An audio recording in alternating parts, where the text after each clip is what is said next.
এই প্রথমবার কোনো লুক ক্রিয়েট করার আগে আমার একটু হলেও ভয় লাগছিল, কারণ এই লুকটাতে এরকমই কিছু আছে। তবে আমি জানি না এর আউটকামটা আমি ঠিকঠাকভাবে নিয়ে আসতে পারবো কিনা, তবুও নিজের ওপর ভরসা রেখে শেষ অবধি করে গেছি। আর আশা রাখি তোমাদের এই ভিডিওটা দেখতে বেশ ভালো লাগবে।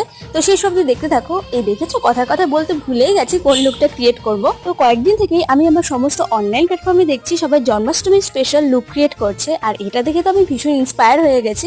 তো আমিও ভাবলাম কোনো একটা লুক ক্রিয়েট করি, বাট ওই যে ভাবতে ভাবতেই একদম ট্রেন্ডের শেষে এসে পৌঁছাই। আর এই ক্ষেত্রেও আমার কোনো রকম ব্যতিক্রম হয়নি, এতেও আমি একদম লাস্টেই লুক ক্রিয়েট করেছি। কিন্তু ট্রেন্ডের শেষেই বলো শুরুতেই বলো, আমি যে লুকটা ক্রিয়েট করতে পেরেছি আমি এতেই খুব খুশি।